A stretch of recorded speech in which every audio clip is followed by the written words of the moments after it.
इस कार्यक्रम के प्रसारण पुण्यार्जक हैं श्री राजेंद्र प्रसाद जैन, श्रीमती ममता जैन, श्री प्रशांत जैन, श्रीमती दिव्या जैन, पारस जैन, श्री भरत जैन, श्रीमती सौम्या जैन एवं समस्त परिवार मुंबई। 66 सागर तक 66 दिन तक जो दिव्य ध्वनि नहीं खिरी थी, आज दिव्य ध्वनि खिरी है। इस प्रकार ये चर्चा का विषय है। और क्यों नहीं खिरी थी, इसका स्पष्टीकरण कल आपके सामने रखा था कि गणधर परमेष्टि के उपस्थिति नहीं होने के कारण दिव्य ध्वनि नहीं खिरी। सामान्य रूप से वस्तु तत्व का बोध होना अलग वस्तु है। सम्यक ज्ञान चारों गति में पाया जा सकता है, क्योंकि सम्यक की उत्पत्ति चारों गति में होती है और उस सम्यक ज्ञान के माध्यम से वस्तु का बोध हो सकता है, इसमें कोई संदेह नहीं। किंतु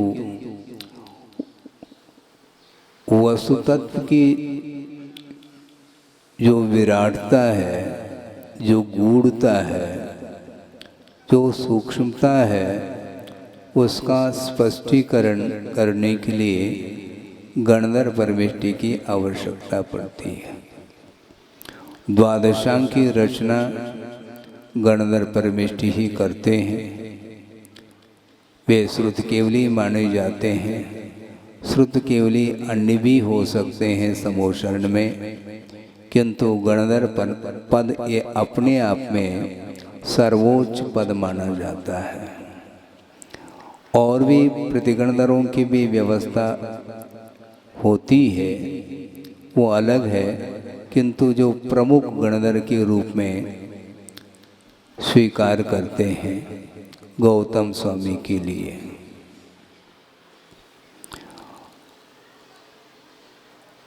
और द्वादशांग की रचना एक अंतर्मूर्त में वो कर लेते हैं, घंटों नहीं लगता। द्वादशांग का पाठ भी अंतर्मूर्त में हो जाता है। और उस द्वादशांग में सारा का सारा जो वर्णन आता है, 7 तत्वों की अपेक्षा से, 9 पदार्थों की अपेक्षा से, 6 द्रव्यों की अपेक्षा से, 5 अस्तिकाय की अपेक्षा से, वो सारा सारा विषय द्वादशांग में समाहित हो जाता है। गुरुदेव ने कई बार प्रसंग के अनुरूप ये बात रखी है कि केवल ज्ञान के सामने जो द्वादशांग रूप आगम है, वह एक बूंद के समान है, ऐसा कहा। आप सुन रहे हैं? केवल ज्ञान के सामने द्वादशांगात्मक जो आगम है, द्रव्यागम है, वो एक बूंद के समान है। गुरुदेव ने उपमा दी थी कि वर्तमान में जैन सिद्धांत प्रवेशिका आप लोगों ने पढ़ी हो, गोपाल दास जी बरैया पंडित जी हुए, उन्होंने उसका निर्माण किया। और वह जैन सिद्धांत प्रवेशिका षटखंड आगम के सामने बूंद के समान है। उसी प्रकार द्वादशांग के सामने षटखंड आगम भी बूंद के समान है। और द्वादशांग पूरा पूरा जो सकल श्रुत है, वह केवल ज्ञान के सामने वो बूंद के समान है। क्योंकि श्रुत ज्ञान के माध्यम से और मति ज्ञान के माध्यम से पदार्थ का जो बोध होता है, वह सर्वांगीण नहीं होता। एक वस्तु जो अनेकांतात्मक है, अनेकांत का स्वरूप क्या है, इसको भी हम संक्षेप से समझते हैं। और यह पंक्ति आगम में मिलती है कि अनेके अंताः धर्माः यस्मिन् वस्तुनि वर्तन्ते स अनेकांत। जिस वस्तु में अनेक अंत, अंत का अर्थ यहाँ पर अंत नहीं लेना, अंत का अर्थ धर्म लिया है। अनेक धर्म जिसमें समाहित हो, जिस वस्तु में, वह वस्तु अनेकांतात्मक हुआ करती है। सामान्य विशेषात्मकम वस्तु, इस प्रकार वस्तु की परिभाषा भी मिलती है।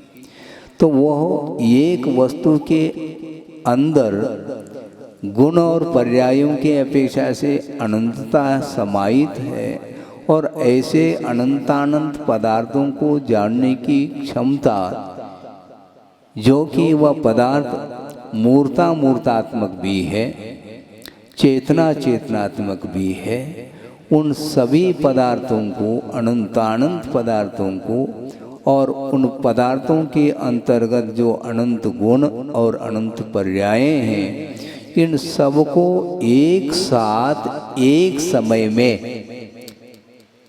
केवल ज्ञान के माध्यम से पदार्थ जानने में आता है। तज्जयति परम ज्योति समम समस्तैरनंत पर्यायै दर्पण तल इव सकला प्रतिफलति पदार्थ मालिका यत्र, यत्र ज्योतिषी पदार्थ मालिका प्रतिफलति समम समस्ते अनंत पर्याय। अनंत पर्यायों के साथ वो सारा का सारा वह पदार्थ जो माला के रूप में कहा है, वह प्रतिफलति कुत्र, यत्र ज्योतिषी, जिस केवल ज्ञान रूपी ज्योति में वो सारे पदार्थ प्रकाशित हो रहे हैं एक समय में। क्योंकि केवल ज्ञान क्रमिक नहीं हुआ करता, क्रम से पदार्थों को नहीं जानता वो केवल ज्ञान। क्रम से यदि जानेगा तो संपूर्ण पदार्थों को जानने के लिए अनंत काल भी लग जाए, तब भी वो सारे पदार्थ जानने में नहीं आ सकते।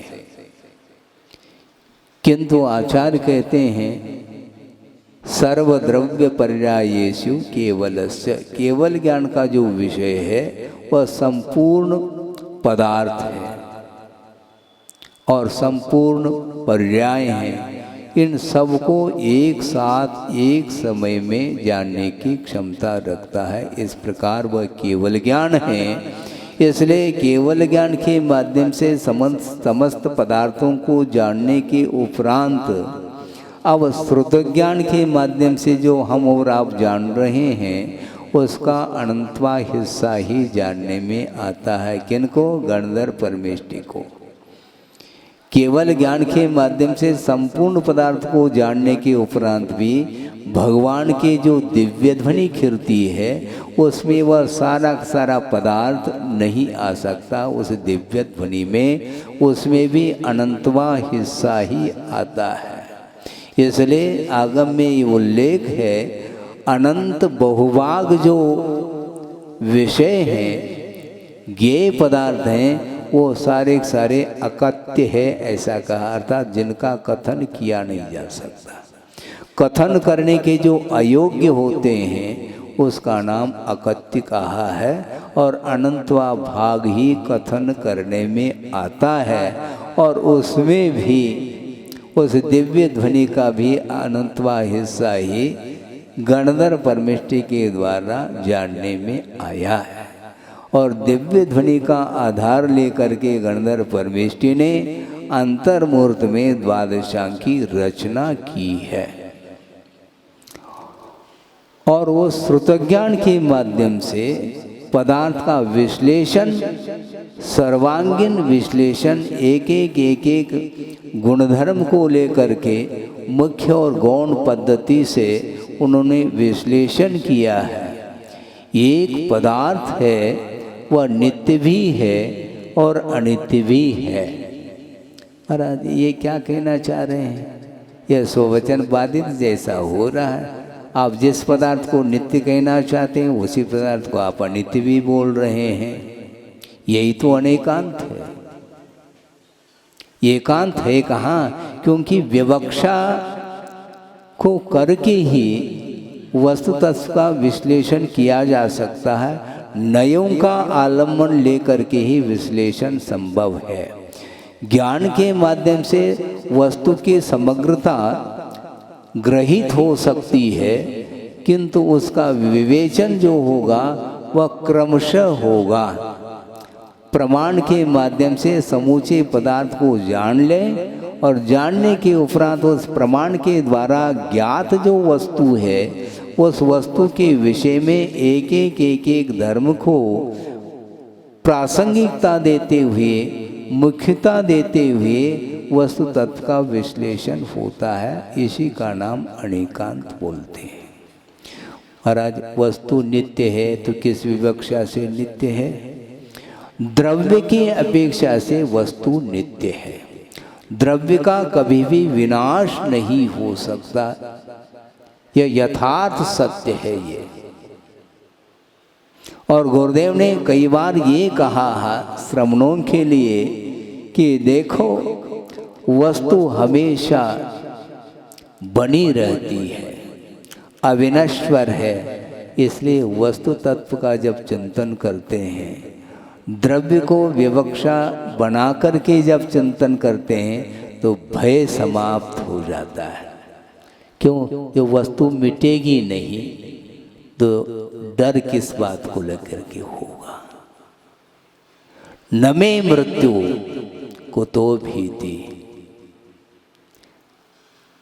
मेरी मृत्यु संभव नहीं, मेरा विनाश संभव नहीं, तो डर किसको लेकर के होगा?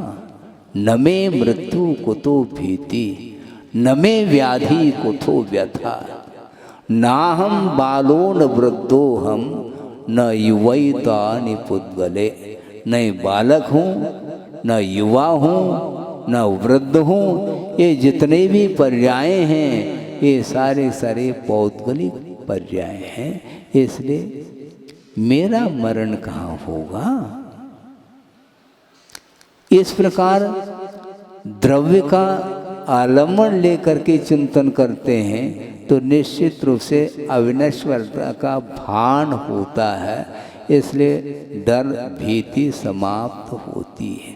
मुझे कौन मारने वाला है? मुझे कौन दहशत दे सकता है? क्योंकि दहशत देने वाला भी मरने वाला है। पर्याय की विवक्षा में ये अज्ञान भाव माना जाता है उसका। जो रौद्र ध्यान जिसके अंदर चल रहा है वह अज्ञान के कारण दूसरे को समाप्त करने का भाव रखता है, अपनी शूर वीरता का प्रदर्शन कर रहा है। किंतु आचार्य कहते हैं, आगमकार कहते हैं, तुम्हारा इस प्रकार का प्रदर्शन करना किसी भी काम का नहीं है। हाँ, क्योंकि पर्याय की विवक्षा में प्रति समय पदार्थ नष्ट होता चला जा रहा है। तरंग की भांति है, सरोवर में तरंगे लहरें उत्पन्न होती रहती हैं और एक क्षण में विलीन हो जाती हैं। उसी प्रकार प्रत्येक वस्तु पर्याय की विवक्षा से, पर्याय का अर्थ अवस्था विशेष का नाम पर्याय है, उस अवस्था विशेष की अपेक्षा को लेकर के प्रति समय पदार्थ मिट रहा है। तुम कौन होते हो मिटाने वाले?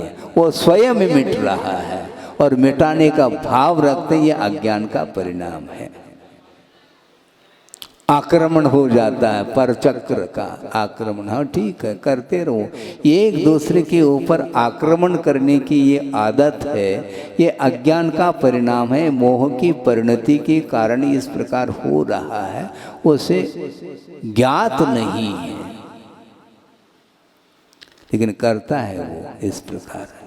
किंतु आचार्य कहते हैं ये वस्तु व्यवस्था है, इसलिए पर्याय का आलम्बन लेकर के चिंतन करते हैं तो क्या होगा? द्रव्य का आलम्बन लेकर के चिंतन करते हैं तो भीति समाप्त हो गई, क्योंकि द्रव्य अविनश्वर है।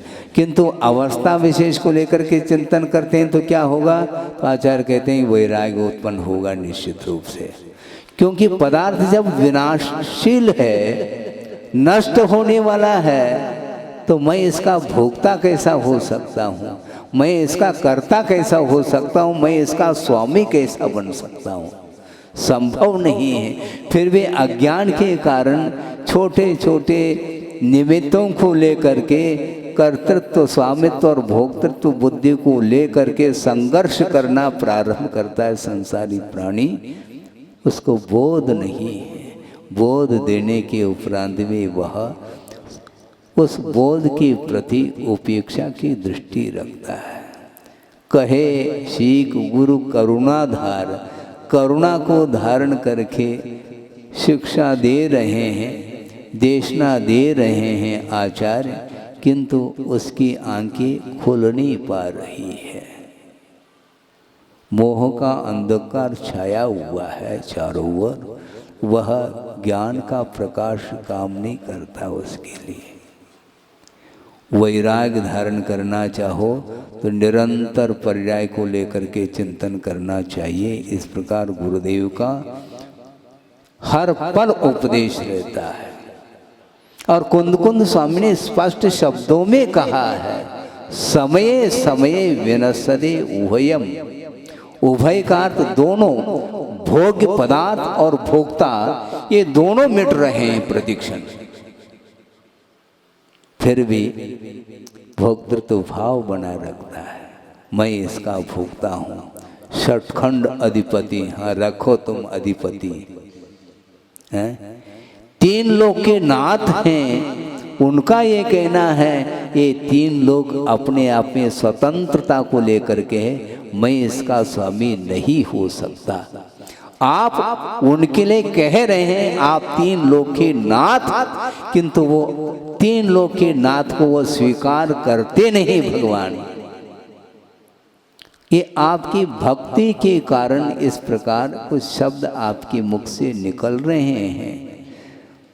भगवान को आपने भगवान के रूप में स्वीकार किया है। भगवान से बढ़कर के तीन लोक में कोई व्यक्तित्व नहीं है तीर्थंकर के अलावा।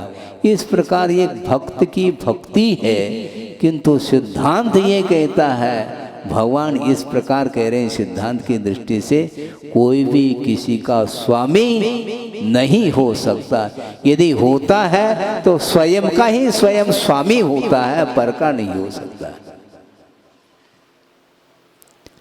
सम्यक दृष्टि होने के उपरांत भी पर पदार्थ के प्रति स्वामित्व बुद्धि रखता है, तभी तो षटखंड अधिपति मैं हूं, इस प्रकार वह चक्रवर्ती सोच रहा है। कितने 60,000 वर्ष हैं, 60,000 वर्ष तक वो दिग्विजय करने के लिए निकले और अंत में उन्हें विजय मिलता है। किंतु ये ध्यान रखो, एक और मेंबर है, उनको भी जीतना होगा। वो कौन है? अपना अनुज, छोटा भाई बाहुबली। तुम भाई के रूप में मुझे देखते हो तो मैं तुम्हारे चरण स्पर्श करने के लिए तैयार हूँ, किंतु तुम चक्रवर्ती के रूप में मेरे सामने आओगे तो नहीं आ पाओगे, क्योंकि मेरे पास भी अधिकार है। जिस प्रकार सभी को जीत लिया तुमने, उस प्रकार मुझे भी जीतना पड़ेगा ना। जीतो। और 3 प्रकार के युद्ध हुए, जल युद्ध, मल युद्ध और दृष्टि युद्ध। और इन तीनों युद्धों में चक्रवर्ती जो अग्रज कहलाते हैं हार गए हैं। मल युद्ध में उनको सीधा अपनी बाहुओं के बल पर ऊपर आसमान को दिखाया, किंतु ये ध्यान रखो उनके अंदर विवेक था, उन्होंने छोड़ा नहीं, आसमान से धीरे से उतार दिया। और सारी जनता के बीच में यह दृश्य देख करके वह चक्रवर्ती क्या महसूस करता होगा। इतना इंसल्ट मान चूर चूर हो जाता है और उसके कारण वह तिलमिला जाता है चक्री वो, वही चक्रवर्ती बनेगा। और क्षायिक सम्यक दृष्टि है, अवधि ज्ञानी है, उसी भव से मुक्त होने वाले हैं। इसके उपरांत भी असंयम का ऐसा तीव्र प्रभाव है जिसके कारण सम्यक दर्शन होते हुए भी चक्र चलाने का भाव उसके मन में आ जाता है, लेकिन बुद्धि काम नहीं करती कि अपने परिवार वालों के ऊपर चक्र का कोई प्रभाव नहीं पड़ता। ये उन्हें होश हवास खो गए, वो ये ध्यान ही नहीं रहा कि इस चक्र का प्रभाव पड़ेगा क्या नहीं पड़ेगा, और चक्र चला दिया उन्होंने। क्या मान करके चला दिया? मान हानि हुई है, इसलिए इसकी भी हानि होनी चाहिए। और बाहुबली के हनन के लिए उन्होंने चक्र चलाए, ध्यान रखो। इसी को बोलते हैं रौद्र ध्यान। रौद्र ध्यान कितने भेद हैं उसके? हिंसानंद, मृषानंद, चौर्यानंद, परिग्रहानंद, किंतु स्वरूपानंद नहीं है, ध्यान रखो। सुन रहे हैं आप? हैं? सुन रहे हैं? 4 प्रकार के आनंद आ गए। हिंसा, झूठ, चोरी और परिग्रह, इनमें आनंद का अनुभव कर रहा है, किंतु उसे स्वरूप का आनंद नहीं आ सकता। इसी को बोलते हैं आचार अज्ञान का यह फल है।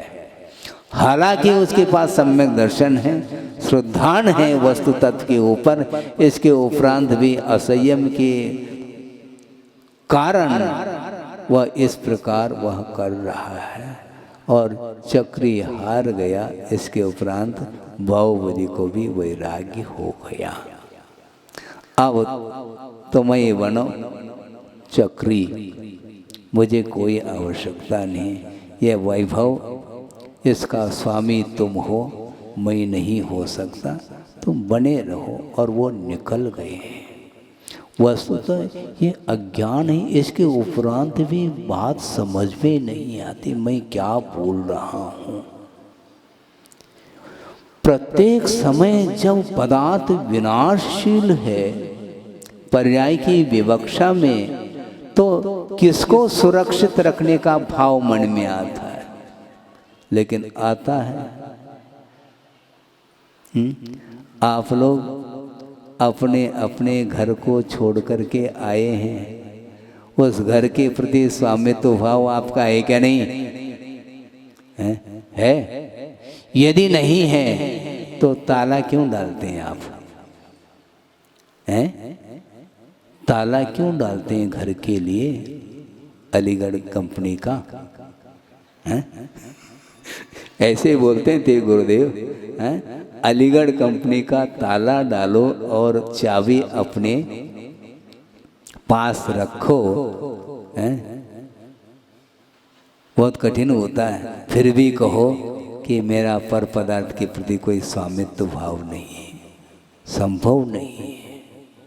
इसलिए आज श्रावणवदी प्रतिपदा के दिन दिव्य ध्वनि खिरी और उसका विश्लेषण गणधर परमेष्टि आसीन है प्रभु के चरणों में, और वे दिव्य ध्वनि का आलम्बन लेकर के द्वादशांग की रचना की है और समय समय पर उसका विश्लेषण वो करते चले जाते हैं। इसके उपरांत भी उनके अंदर कोई भी मद नहीं है, हैं? श्रुत केवली हो गए फिर भी मद नहीं है। द्वादशांग की पाठी है, इसके उपरांत भी मद नहीं। जबकि द्वादशांग की पाठी इंद्र भी हुआ करता है, किंतु इंद्र को श्रुत केवली की संज्ञा नहीं मिलती, न उनको गणधर पद मिल सकता है, क्योंकि असंयम की भूमिका में द्वादशांग का क्षोभम, श्रुत ज्ञान का क्षोभम हो सकता है, होता है, इसमें कोई बाधा नहीं। जो अहमिंद्र होते हैं सर्वार सिद्धि आदि के, उनके पास भी द्वादशांग क्षोभशमात्मक ज्ञान रहता है। इसके उपरांत भी उनके पास संयम नहीं है। ये संयम का परिणाम है। संयम के बिना मात्र ज्ञान के माध्यम से प्रभावना नहीं होती। यदि ज्ञान के माध्यम से प्रभावना होती तो मैं ये पूछना चाहता हूँ, वृषभनाथ भगवान युग के आदि में हुए और उनकी उम्र कितनी थी? 84 लाख पूर्व की थी। इसके उपरांत भी 83 लाख पूर्व तक कहाँ पर रहे? महल में रहे, हवेली। हाँ। क्यों? सम्यक ज्ञान नहीं था उनके पास? था, शायद सम्यक भी था, वैभव था, सब कुछ था, किंतु वैराग्य हो तब। वैराग्य के बिना वह ज्ञान काम नहीं करता। वस्तुतः देखा जाए सम्यक ज्ञान फिर भी है वो, किंतु उसका प्रयोग होना चाहिए। क्षोभशम होना अलग वस्तु, वो किंतु क्षोभशम प्राप्त जो ज्ञान है उसका प्रयोग करना चाहिए। प्रयोग के लिए ज्ञान है। निरंतर अध्ययन करो। क्या करोगे अध्ययन करके? एक सज्जन आए गुरुदेव के पास, उन्होंने कहा कि महाराज हमारी बहुत दिन की भावना रही है कि स्वाध्याय की भावना मेरी बहुत रुचि है, इसलिए कहाँ से मैं स्वाध्याय प्रारंभ करूं? इस प्रकार उन्होंने गुरुदेव के सामने अपने विचार रखे तो गुरुदेव ने उत्तर दिया। वो उत्तर सीधा नहीं देते, वो प्रति प्रश्न के रूप में उन्होंने प्रति प्रश्न किया। गुरुदेव ने, बहुत अच्छी बात है, स्वाध्याय की भावना आपकी है, किंतु ये मन में आया है क्या तुम्हें कि स्वाध्याय किमर्थम, स्वाध्याय क्यों करना चाहिए? स्वाध्याय करके आप करना क्या चाहते हैं, यह महत्वपूर्ण है। स्वाध्याय करना महत्वपूर्ण नहीं, स्वाध्याय क्यों करना। देव वंदना करना महत्वपूर्ण नहीं, देव वंदना क्यों करना, किस उद्देश्य को लेकर के करना, यह महत्वपूर्ण है। तब उनको बात समझ में आ गई। हाँ महाराज, आपने अच्छा उत्तर दे दिया।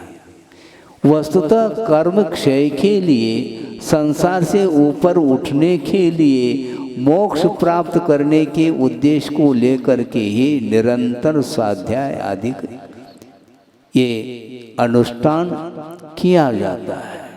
स्वाध्याय अपने आप में, मैं आगम की बात आपके सामने रख रहा हूँ कि मूलाचार आदि ग्रंथों में श्रमणों के जो 28 मूल गुण होते हैं उनका वर्णन किया गया है, किंतु 28 मूल गुण जो श्रवण के होते हैं उसमें 6 आवश्यक भी हैं।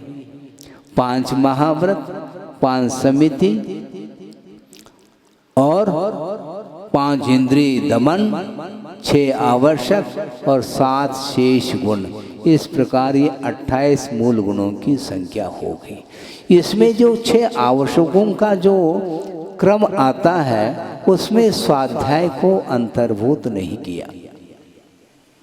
अर्थ क्या हुआ? श्रवण के लिए भी स्वाध्याय करना कंपलसरी नहीं, क्योंकि मूल गुण है। और स्वाध्याय किस में आता है? आपने स्वाध्याय तो बहुत किया होगा। ये स्वाध्याय किस में आता है? मूल गुण में आता है? नहीं आता है। फिर किस में आता है? उत्तर गुण में इसको लिया है। उत्तर गुण मूल गुण के विकास के लिए उत्तर गुण को रखा गया है। और उत्तर गुण में जो स्वाध्याय है वह 12 प्रकार की जो तप है उसमें 6 बाह्य तप और 6 अंतरंग तप है। वो 6 अंतरंग तप के भीतर वह स्वाध्याय को स्वीकार किया है। आपके पास कौन सा तप है मुझे बोलो? आपके पास कौन सा गुण है? 28 गुण मूल गुण है जो कंपलसरी नहीं है, तो ऑप्शनल सब्जेक्ट उस और क्यों ध्यान जा रहा है आपका? स्वाध्यायम परमम तप, स्वाध्यायम परमम तप, ये कहा है ना महाराज? कहा तो है, किसके लिए कहा है? वस्तुतः श्रावक के लिए, श्रावक के योग्य जो चर्या है, उस चर्या का पालन तो न करे और सुबह होते ही समय सार का स्वाध्याय करना प्रारंभ कर दे, तो आचार्य कहते हैं ये ठीक नहीं है। क्योंकि तुम श्रावक हो, श्रावक के योग्य जो आवश्यक हैं धर्म, उनका पालन करना चाहिए। मूलाचार के बिना, यानी मूलाचार के अनुरूप चर्या का अनुपालन किए बिना जो समय सार का स्वाध्याय करता है, वह श्रवण के लिए भी योग्य नहीं है। पहले आचार्य कहते हैं मूलाचार के अनुरूप चर्या का पालन करो, दीक्षित हो जाओ, दिगंबरत्व को अंगीकार करो, और दिगंबरत्व को अंगीकार कर लिया। मूलाचार के अनुरूप चर्या का पालन करते करते काफ़ी समय हो गया, हाँ ठीक है, अब मूलाचार रटो नहीं बार बार, अब समय सार की ओर आ जाओ। हाँ, क्योंकि केवल ज्ञान यदि तुम प्राप्त करना चाहते हो, तो साक्षात केवल ज्ञान के लिए यदि कोई कारण है तो वह शुद्धोपयोग है, और उस शुद्धोपयोग को प्राप्त करने के लिए समय सार का स्वाद लेना चाहिए। और गृहस्थ अवस्था में न शुद्धोपयोग है, न रत्नत्रय है, कुछ भी नहीं है, फिर भी वह रात दिन समय सार की चर्चा करता है। निषेध नहीं कर रहा हूँ, किंतु वस्तुतः जो नर्सरी का छात्र है, सुन रहे हैं आप, नर्सरी का छात्र है अथवा LKG UKG में है अथवा फर्स्ट में पहुंच गया है, फर्स्ट पोजीशन से नहीं, पहली कक्षा में पहुंचा है, तो उसके हाथ में यदि यमे की किताब दे दिया जाए, अच्छा लगता है? महाराज पढ़ लेगा ना वो भी, क्योंकि वो भी ABCD जानता है, वर्णमाला अल्फ़ाबेट उसको भी तो आता है, पहली कक्षा में पहुंचा है तो अ अनार का ये सब जानता है वो। इस प्रकार यमी के कक्षा में भी और क्या है, उसमें भी तो किताब में अ आ ई ऊ ये स्वर ही तो मिलेंगे, हैं 14 स्वर और 33 व्यंजन, इसके माध्यम से तो वह किताब बनी है। इसलिए पढ़ने लग जाए, ठीक नहीं। अक्षर पढ़ना अलग वस्तु, उसका जो मीनिंग है, अर्थ है, उस अर्थ को लगाना बहुत कठिन होता है। इसलिए एक एक कक्षा को पार करता हुआ वह यमी की कक्षा में पहुंच जाता है।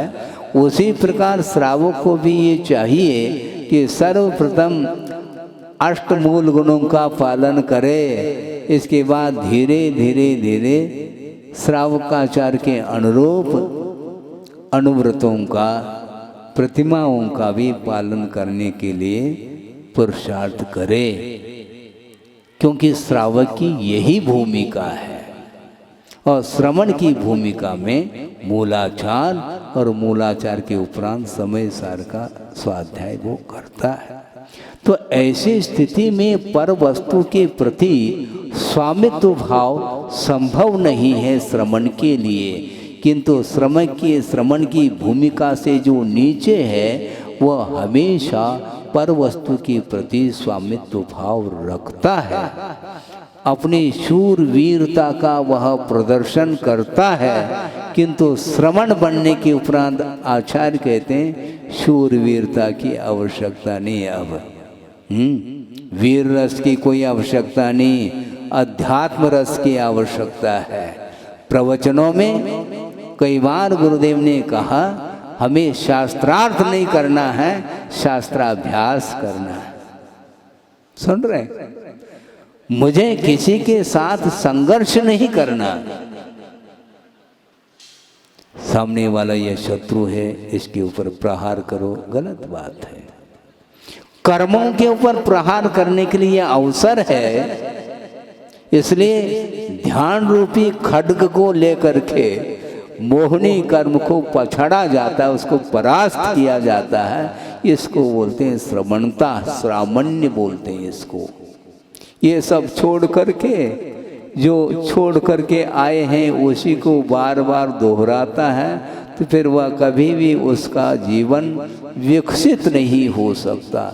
श्रवण पद को अंगीकार करने के उपरांत भी अतीत की ओर जिसकी दृष्टि जाती है और बार बार सामने वाले के प्रति परास्त करने का भाव यदि आता है, तो आचार्य कहते हैं देखो ये दुर्लभ जो अवसर है तुम खो रहे हो। धर्म ज्ञान बहुत दुर्लभ है, ये ध्यान रखना है। आचार्य ये कहना चाहते हैं मुझे आप लोगों को ध्यान सिखाने की आवश्यकता नहीं समझता। फिर कैसे ध्यान करेंगे महाराज? आप ध्यानी हैं। अच्छा, हम भी ध्यानी हाँ है। धर्म ध्यान कमजोर हो सकता है, लेकिन आध्यान रोध ध्यान बहुत बलवान है। वो अनंत काल से वो छूट ही नहीं पा रहा है। प्रति समय संसारी प्राणी आध्यान रोध ध्यान में डूबा हुआ है। इसलिए उससे ऊपर उठाने के लिए आचार्य कहते हैं कम से कम तुम धर्म ध्यान का स्वरूप समझना चाहो तो धर्म ध्यान का स्वरूप न समझो, किंतु एक बार ध्यान रौद्र ध्यान का स्वरूप पकड़ में आना चाहिए। क्योंकि ध्यान रौद्र ध्यान संसार के लिए हेतुभूत है और धर्म ध्यान सुकुल ध्यान मोक्ष के लिए कारण है, ऐसा कहा है। तो इसलिए यह स्वर्णिम अवसर है, मनुष्य पर्याय मिली है। इसके माध्यम से वह मोक्ष तक पहुंच सकता है। मनुष्य गति एक ऐसी गति है जिस गति से वह पुनः मनुष्य गति को भी प्राप्त कर सकता है और मनुष्य से देवगति को भी प्राप्त कर सकता है, नारकी भी हो सकता है, तिर्यंश भी बन सकता है, एक इंद्रिय आदि क्षुद्र पर्याय को भी प्राप्त कर सकता है और चाहो तो मोक्ष को भी प्राप्त कर सकता है। As you like.